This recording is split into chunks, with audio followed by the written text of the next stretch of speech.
শীত পড়তে রাজ্য জুড়ে শুরু হয়েছে একের পর এক বিভিন্ন ধরনের মেলা, শিল্প মেলা, হস্তশিল্প মেলা, খাদ্য মেলা, বই মেলা সহ বিভিন্ন উৎসব অনুষ্ঠিত হচ্ছে বিভিন্ন বিধানসভায়।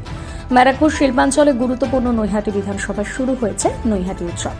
ব্যারাকপুরের সাংসদ পার্থ ভৌমিকের তত্ত্বাবধানে নৈহাটি পৌরসভার সহযোগিতায় নৈহাটি রেলের মাঠে শুরু হয়েছে এই উৎসব। এই একটি উৎসবে আসলে মানুষ একসাথে খাদ্য মেলা, বই মেলা, হস্তশিল্প মেলা, মাছের মেলা, ফুলের মেলা সহ একাধিক মেলার আনন্দ উপভোগ করতে পারবেন। এদিন এই মেলার উদ্বোধনী অনুষ্ঠানে উপস্থিত ছিলেন রাজ্যের খাদ্যমন্ত্রী রথীন ঘোষ, মন্ত্রী শোভনদেব চট্টোপাধ্যায়, বিধায়ক নির্মল ঘোষ, সাংসদ পার্থ ভৌমিক, বিধায়ক সনদ দে, সুবোধ অধিকারী, ব্যারাকপুর পুলিশ কমিশনার অলোক রাজৌরিয়া সহ বিশিষ্ট ব্যক্তিবর্গ। এটা আমাদের খুব একটা আবেগ জড়িয়ে থাকে এই উৎসবগুলোর সঙ্গে। আর যখন কোনো তীর্থক্ষেত্রে আসতে পারি, ঋষি বঙ্কিমচন্দ্রের জন্মভিটেতে আমি এসেছি, এটার সঙ্গে একটা আলাদা আবেগ জড়িয়ে আছে। আর সেইকে কেন্দ্র করে সেই জায়গায় দাঁড়িয়ে কতগুলো বিষয় নিয়ে মেলা হচ্ছে, আপনার ভাবুন তো একবার। আমি জানি না আপনারা সাংবাদিকতা করেন, এর আগে কোথাও এতগুলো বিষয় নিয়ে, এটা তো একটা রয়েছে যেটা কালচারাল, দেখতেই পাচ্ছেন 500 পানিহাটির ছেলেমেয়েরা অংশগ্রহণ করবে। এবং এইখানে অংশগ্রহণ করে যারা আজকে পশ্চিমবাংলায় বিশাল বিশাল আর্টিস্ট হয়েছে তারাও আছে। এখানে হবে বই মেলা, গাছের মেলা, মাছের মেলা, ফুলের মেলা, শিশু মেলা, সবলা মেলা, শিল্প মেলা, খাদ্য মেলা।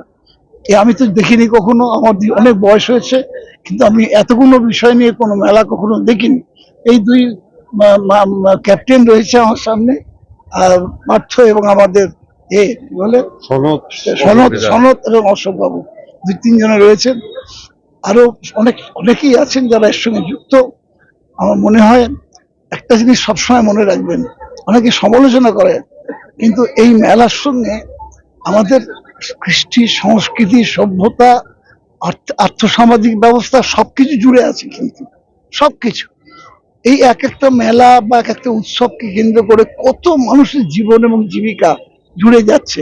এবং গরিব মানুষের হাতে যতক্ষণ না পয়সা যায় ততক্ষণ অর্থনীতি সচল হয় না। এইটাই হচ্ছে আমাদের রাজ্যের মুখ্যমন্ত্রীর মোটিভ ছিল বলে তিনি এগুলোকে আরো উৎসাহ দিচ্ছেন।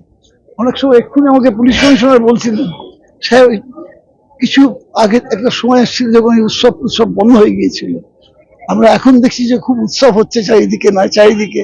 তাহলে এটা আমাদের মুখ্যমন্ত্রীর একটা বিশেষ অবদান বলতে পারি আপনাদের কাছে, যে এই উৎসবকে তিনি আবার নতুন করে উৎসাহ দিচ্ছেন যাতে করে হয়।